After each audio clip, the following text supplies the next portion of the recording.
This podcast is brought to you by Most Valuable Podcasts, leading the league in podcasting entertainment. Hello, college football fans, and welcome to the Primetime Podcast. My name is Ricky Widmer, and as always, I'm joined by the one, the only, Brandon Swanson. Hey. And Brandon, before we get into everything and the redundant topic that we're going to start the podcast off first, I want to take a moment just to say, from behalf of everyone here at MVP and us of the Primetime Podcast, our hearts and our prayers and our thoughts go out to the victims of the tragedy that happened in Orlando this weekend. We are the first podcast to air since those tragic attacks, so I just wanted to go ahead and give our thoughts and our prayers from everyone here at MVP for the victims and their families. It's always a sad sight to see whenever that happens anywhere in the world. And from that kind of, it's disgusting. It's disgusting, and our thoughts, our prayers, our hearts go out for the victims. Our hearts go out for those that died. Our hearts go out for those that are in serious condition, critical condition. Our hearts go out for the families. This is an act of terror, folks. This is an act of just thoughtlessness and someone who just didn't care. And it's really despicable. And, I just pray that we can have some positive change moving forward. Because this stuff like this can't happen. And today on the show, we're going to move right into, and I say that, we start off with this tragedy. However, now we're moving in the first topic that we're going to talk today. It's going to be a serious topic yet again, because it seems like this story just won't die or won't go into the rearview mirror and won't go into the past. We're going to dive into some more Baylor drama surrounding their whole situation with Baylor football. Then we're going to dive into Gus Malzahn and Auburn, and then possibly the Michigan-Notre Dame rivalry having a little rebirth for college football. But diving into the Baylor situation, if you haven't heard, you may go, well, Ricky, what's going on with Baylor? Because you guys just last week talked about if their new head coach, Jim Grobe, could right the ship. And then there's reports today, Brandon, the one that I'm looking at from SI.com, that there's Baylor regents that want to vote for possibly a 1-year suspension for Art Briles, basically making it to where he would serve a suspension this year and then come right back next year to coach the football team. Well, Ricky, this is one thing that I was really worried about. It's money talks. And these people at Baylor, these board members, they have got money. And money persuades a lot of people. And it makes a lot of people do a lot of things. And hearing reports today, especially out of some Texas stations and newspapers, that they did a kind of a straw poll vote, and the fact that it was close, not good at all. And I just think that something like this, and as I was listening to a couple different shows today, they're basically saying, yeah, rape's okay. You know what? That's okay. That's okay here at Baylor because we play football. That's fine. Well, that's a horrible message. This is exactly what we talked about. If this is the first time you've jumped into the whole Baylor discussion with me and Brandon, I want you to go ahead, hit pause. We'll be here for you to listen to. Go back and listen to our first one where it says Art Briles firing is more than just football. Then listen to last week's and then come to this week's, because this whole situation is, first off, by making this move, if they make the vote to bring Art Briles back after serving a 1-year suspension, it proves what I said in the first time we talked about this, how in these small towns, Waco being one of them, it's all about football is king, and the football team is good. The football team wasn't always good at Baylor. And now after this whole Art Briles firing, they can see that, oh, we're going to go back to that because recruits are leaving. Recruits probably aren't going to come in like they were before. There have been some recruits saying that or players saying that they were the whole situation was unfair. They weren't told about anything. And from this SI article I'm looking at, the main thing that some of these Art Briles supporters in the Regents are saying is that, oh, it's not Art's fault. Art wasn't the one that was at fault. It was that Ken Starr. He was at fault because he was at the top. He should get all the blame. You know, I've said this before, and this is how I see it. Art Briles, it is your football program. You are the head coach. You can't play the card like, oh, I was just the quarterback coach. I didn't know what's going on. If you don't know what's going on and you're the head football coach, then you're not a good head football coach because you should know what's going on at all times. Absolutely, you should. And I think that, you know, again, with these donors, with these big donors, they're idiots. They're saying they're seeing some of these kids trying to jump ship, and they're thinking, I did not pay money to put money into this football stadium and all this to see these guys leave. They're not leaving. We're not letting them leave. You know, that's not what we paid our money for. We paid our money for these guys to come here, for these guys to get coached by Art Briles. I'm telling you, this story is not going away. Not with what's happening now. People are nuts.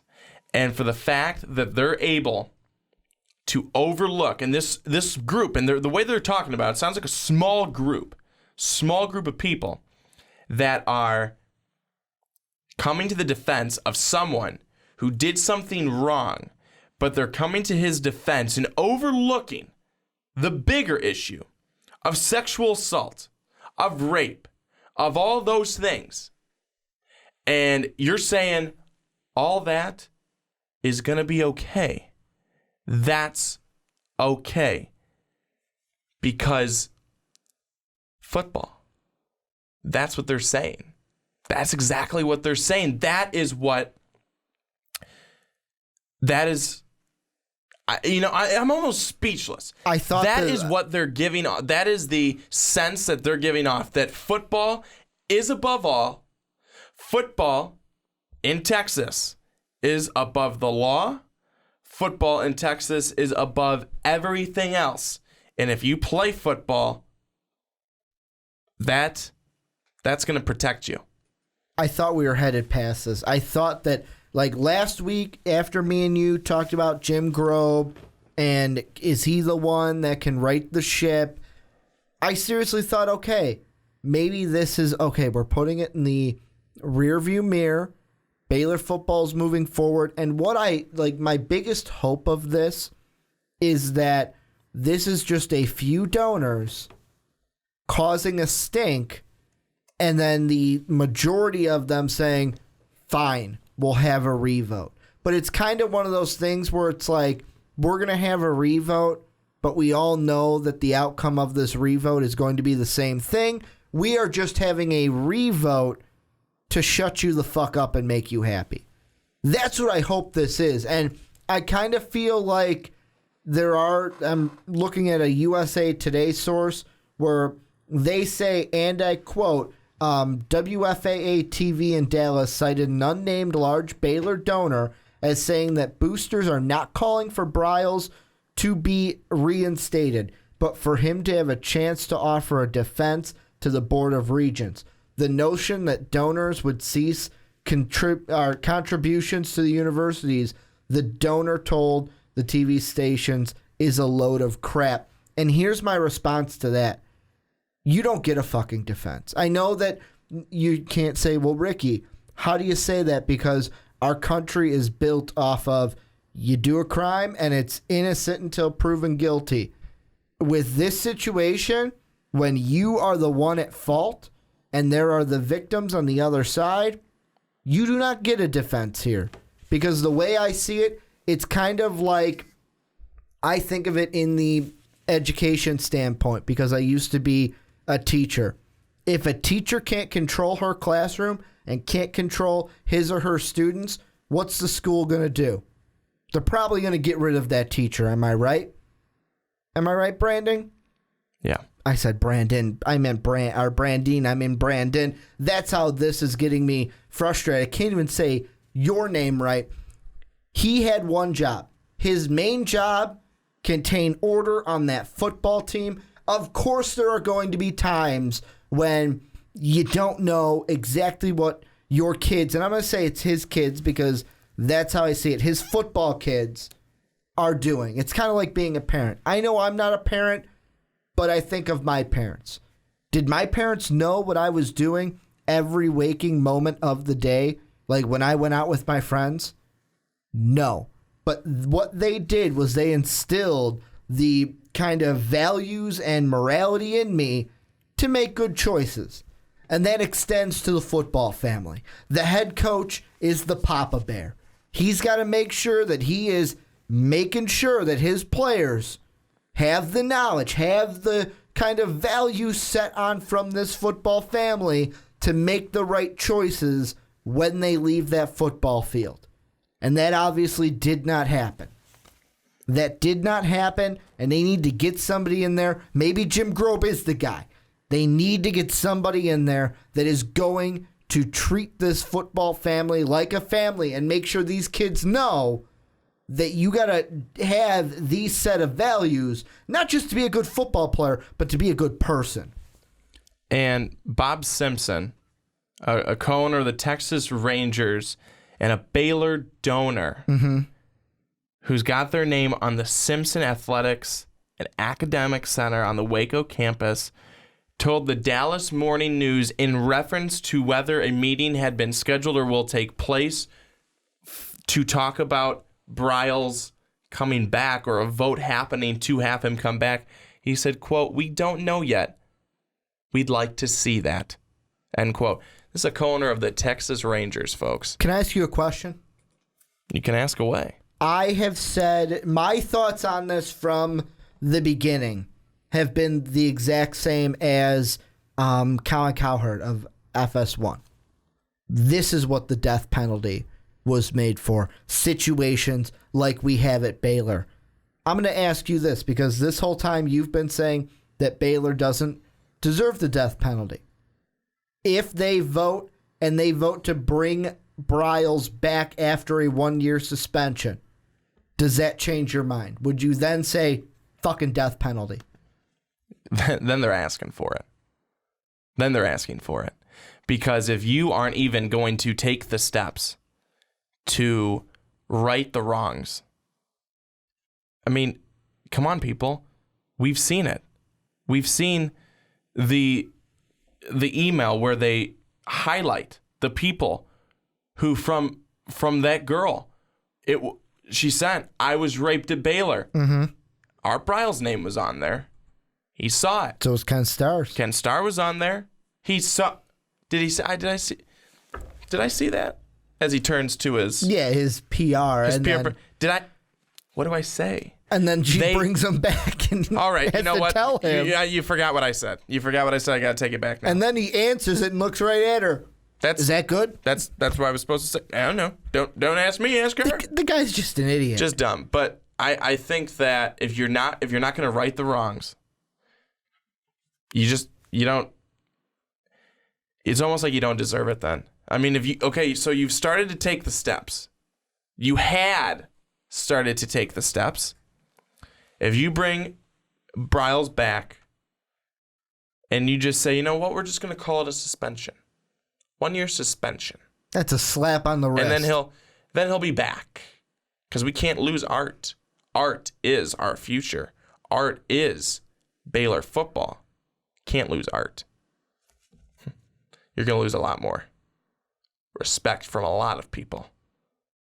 I mean, maybe you gain respect back by not bringing him back. But just trying to gain respect back from the league. You don't think other people around the league are looking at that going, what kind of program do they run over there at Baylor? And then almost internally then looking at their program and saying, what kind of program do we run here? We don't want to be the next Baylor. We don't want to be the next Baylor. Baylor right now is freaking out.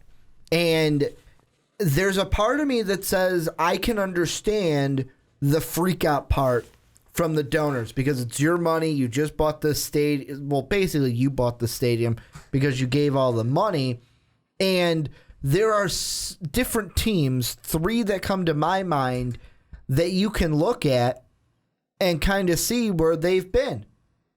One of the which is I look at the Miami Hurricanes. Everything that happened with them from the stuff that was in like the U Part 1, the U Part 2. Are they relevant to this day? No, they're nothing to like they were back in the Michael Irvin days, the Ray Lewis days. Another team, USC. How have they been coping post-Pete Carroll days? They're kind of getting back, but they're not where they used to be. They're kind of getting back, but then now they're taking another step back because of what happened last year. And the third team, Penn State. Penn State is decent, but Penn State's not a team that we're saying is going to compete for national championships anytime soon. Donors are seeing that. They're saying we could be one of those, and Miami's the worst case. Miami, it's been, 20 years? Yeah, like 20 years since they have been relevant in the college football world. And Baylor and those donors don't want it because then they don't get that return investment by giving money for that football stadium. It's like you said when we started talking about this. Money talks. It does. Money does talk, and unfortunately it talks in the absolute worst way. You know what else because it says? if you have money, you really, and let's not even just look at this situation. If you have money, you can get away with just about anything possible. And let's look at an example really quickly. Okay. So I'm trying to remember where it was, but I know people will know what I'm talking about when I bring up the affluenza kid. He was like 16 years old when it happened. Drunk. Oh, he didn't know what he was doing. He was drunk driving. He didn't know, Brandon. Hits people. I can't remember if it was a family or what. Got into an accident. He lives. People in the car die. He goes to trial, and his defense is that he was too wealthy. He was never taught right from wrong. And his parents had so much money. The judge gets him off. And now don't tell me that judge was not paid. Don't tell me. Don't tell me that, because it either the judge was paid or the judge needs to find a new job. And that's an example of if you've got money, anything can happen. I'm going to take that example and kind of raise you one more. Baylor, if you bring back I keep wanting to call him Art Briles. Who cares what the fuck his name is? If you want to bring this scumbag, I'll even say it that way. If you want to bring him back after 1 year, you are worse. I'm going to say worse than that judge who recently gave that Stanford swimmer only 6 months for basically doing the same thing to a girl. Yeah. Yes. You are worse than that. And that's another situation where it's like, you know what? Oh, he's such a good kid. No, he's not. And I'm going to throw it out there because I think it's a great website that all of you should look at. BrockTurnerRapist.com. Go check it out. There's just passing on, what's the word I'm looking for? Attention to that story. That's what that website does. So go check it out. But Baylor, that's what you are. This whole situation, if you bring Art Briles back, you're basically telling all the victims, you know what? You don't matter. You never did matter. And that's the worst part. I can't believe some of this stuff. And it makes me really sad, honestly, because it makes me sad that people do that. You know, what what makes you think that you're? I don't know. It just, I don't know how to phrase it. Because I've never committed a sexual assault, nor ever will. But it's what you think you're so good that any girl's gonna get with you, and if she doesn't, you're gonna make sure that you get yours. I mean, I'm not sure what goes through the mind of a jackass, but I don't know. I've never been one. No, I mean, I'm thanking God I haven't been, but it's just like, what the hell? And I don't know. It's disgusting. It's honestly happening more and more often. And I know I've said this before, but I really think, I just really think that this is happening more and more. And it's really just sad. It's really just sad. And that you talk about this Brock Turner, letter to the judge from Brock Turner. Quote, the swim team set no limits on partying or drinking, and I saw the guys take full advantage of these circumstances while I was shown to do the same. You are a dumbass and a sack of worthless shit. You know who's even worse than Brock Turner? Brock Turner's mom. His fucking dad. Oh. No, his dad. Did you hear those comments that his dad made? No. Like his dad, Dan Turner. I'm looking and up folks, these really comments quickly, right we now. are moving a little bit away from Baylor, but to a similar situation. We are, and I'm not gonna read the entire letter, but I'm gonna read some of it. Just the beginning for you. Honorable Judge Aaron Persky, I am writing this letter to tell you my son Brock and the person that I know he is. First of all, let me say that Brock is absolutely devastated by the events of January 17th and 18th, 2015. He would do anything to turn back the hands of time and have that night to do over again. In many one-on-one conversations with Brock since that day, I can tell you that he is truly sorry for what occurred that night and for all the pain and suffering that it has caused for all those involved and impacted by that night. He has expressed true remorse for his actions on that night. Living under the same roof with Brock since the incident, I can tell you firsthand the devastating impact that it has on my son. Before I elaborate more, I would like to share some memories of my son. Basically going on to say, oh, he doesn't eat the same and he doesn't act the same. He doesn't. Well, maybe he shouldn't be a douchebag. He doesn't eat his nice steak anymore. That's it. That's exactly what he said. He mentions that steak, and it's just, he's a douchebag.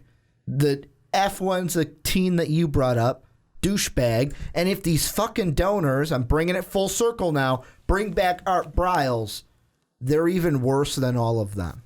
Because you know how I put it? If they bring back Art Briles, if they bring him back, it's like you did it. That's the way I'm going to view it. It's like the donors did the crime. It's almost like aiding and abetting. Mm-hmm. The blood is on your hands. Because you're helping him out. It's like you drove the getaway car. Mm-hmm. It's bad. You're still involved. It's bad. And we're going to actually move on. But before we do, I want to get what you guys feel about this. Let us know down in the comment section what you feel. Or if you're like, I don't want to leave a comment. I don't even have a YouTube account. I just found your YouTube channel. You can hit us up on Twitter. I'm at Ricky Widmer. Brandon is at young_Swan19. We want to know what you guys feel about this. Do you think Baylor's going to bring him back? God, I hope not. And what do you think about this whole Baylor situation up to this point? But we're going to move on and go into some actual football topics for the rest of the show, which is a nice change because I thought we were done with all of that Baylor shit that was going on, and they're so stupid.